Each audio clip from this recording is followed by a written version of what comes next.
Mom, Debbie said, looking at her mother's face. Tears filled her eyes. Don't cry, Debbie, Carla smiled faintly. She wanted to wipe away Debbie's tears, but Debbie was holding her hand.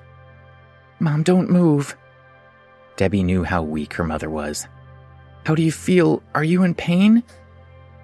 Her heart felt like it was being shredded when she thought about how much pain her mother was enduring. Carla only shook her head slightly. It doesn't hurt. It doesn't hurt at all. Alex, you will take good care of Debbie, won't you? Carla asked as her gaze slowly turned to Alex. Right from the beginning, she had seen the deep affection he had for Debbie. Mom, Debbie said, understanding the meaning of her mother's words. Yes, Mrs. Stonehill, I will take good care of Debbie, Alex said seriously as he looked into Carla's eyes. Good, good. Carla nodded her head in satisfaction. Her heart felt a little lighter. Alex was like family, and he would look after her daughter. Debbie, there's something I need to tell you, Carla said, looking at her. Already her vision was growing a little dim. Debbie held her mother's hand tightly, her eyes filling with tears. I'm not your biological mother, Carla said softly as she looked into Debbie's eyes. This was a secret that she had kept close to her heart for 20 years. Debbie was taken aback. Mom? She asked. I had planned to keep this secret for the rest of my life, Carla said, tears gathering in her eyes. But I felt that I was lying to you, and you should know the truth. No, Mom, Debbie mumbled in a daze.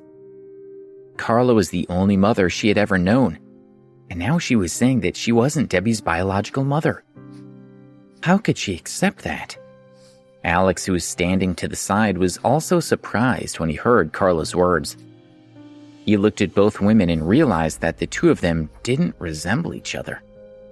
Silly child, you're as kind as your mother. That isn't good.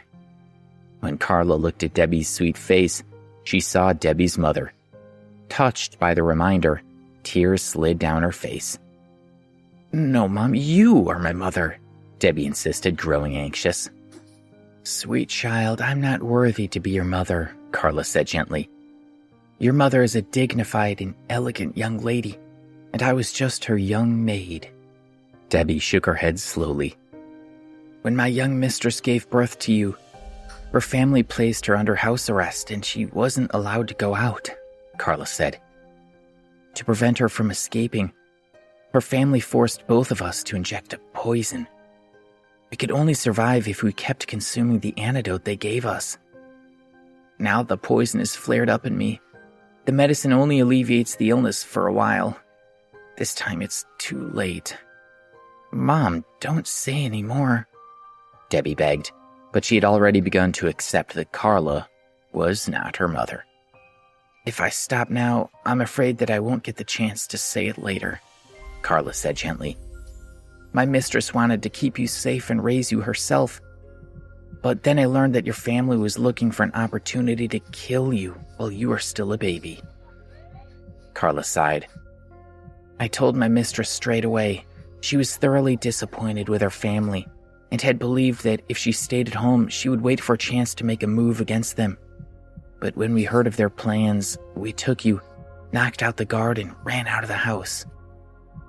Debbie was hanging on to every word. We were very careful, Carla continued, but we were still discovered by the family. In the end, we were forced onto a cliff. They surrounded us, and my mistress wanted to go back with them and then find an opportunity to escape later. But the leader of the search party wanted to kill my mistress. She realized that something was wrong, but it was already too late, and they had their guns pointed right at us. Oh, Debbie couldn't help but exclaim softly. Alex's mouth also dropped open a little. The men were smiling, so sure of their victory, Carla said. But then my mistress suddenly hugged me and we climbed down the cliff a little. I was so scared that I closed my eyes. Then through the whistling wind, I heard her saying, Carla, take the child. I looked up and saw my mistress giving me a beautiful smile and then she turned around and threw herself off the cliff. By the time I realized her intention, it was too late. Carla started to cry. I'm sorry, mistress." Debbie was dazed for a moment, as if she had also watched that miserable scene play out. Then Carla began to cough violently. "Mom, put the oxygen mask back on," Debbie said, trying to put the mask on her. "Let me finish," Carla insisted, turning her face away. She knew how sick she was. The mask wasn't going to make a difference. "My poor young mistress," Carla sobbed. "And there you were, still looking at me innocently, not understanding what had happened at all. I heard someone saying that they were coming down to search for us, so I didn't dare to stay there any longer. I carried you and left quickly." A few days later, Carla had carried Debbie into a small town in the Northeast and started a new life. "Mom." Debbie kept trying to put Carla's oxygen mask back on, but Carla wouldn't let her. "Debbie," she said, "take off the jade pendant I'm wearing." Debbie carefully removed the pendant from around Carla's neck. The green part of the pendant faded to crystal white, and there were a few strands of red mixed in it at the end. It looked quite extraordinary. Carla had been wearing it for as long as Debbie could remember. She had always wondered how a poor family like hers could have such a nice-looking pendant. She had asked Carla, but she had never received an answer. "This pendant belonged to my mistress," Carla said, her voice growing weaker. "I think you should wear it. It belongs to you." "Alex?" Carla said, focusing on him with great effort. "Yes?" he said seriously. "All these years Debbie has suffered just like me," Carla said, her voice growing feeble. "She's too kind, just like her mother, and I worry that she'll be bullied. Since she's chosen you, I hope that you'll treat her well and protect her from being hurt again." Her eyelids were growing heavier and heavier, and she had to fight hard to keep them from closing.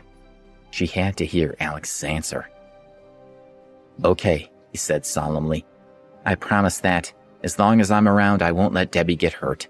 No matter how much I'm injured, you can depend on me." "Thank you," Carla said. "I'm so relieved." A faint smile appeared on her face. She no longer had the strength to move, and her breathing slowed. "Stop talking," Debbie said. "Please put on the oxygen mask." She was afraid Carla would waste even more energy trying to speak. "I really miss my mistress," Carla said softly as she slowly closed her eyes. "I really miss her." "You need to rest," Debbie said. She picked up the oxygen mask and pulled it toward Carla's face. But out of the corner of her eye, she saw Carla's hand slide down the bed. It lightly brushed Debbie and then stopped moving. Debbie looked at Carla, who had her eyes closed, and felt a great sense of emptiness in her heart. "Mom? Mom?" she asked, her lip trembling. She desperately hoped that Carla would respond like she always did, even just with a soft hum. But Carla just lay there quietly, motionless, her face devoid of life. "Mom?" she asked again, finally realizing what had happened, and a sorrowful wail escaped from her mouth. She hugged Carla's body and pressed her head against her chest, crying sorrowfully. The doctors from the nearby hospital finally arrived and were stopped at the door by Sam. They were no longer of any use. Debbie's mind flashed through scenes of her life with her mother. She didn't care about her biological mother. She only knew that Carla was the one who had known her and loved her the most.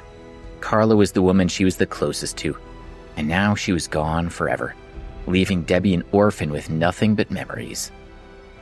5 minutes passed, then 10 minutes, half an hour, 1 hour. Debbie continued to cry. Her mother's smiling face and voice were gone, and Debbie couldn't control herself. Alex stood silently beside her, listening to her heartbreaking sobs. His heart felt torn in two, but he knew that no one could help her. She needed to grieve. "Debbie, please don't cry," he thought. "You won't be lonely, not with me here.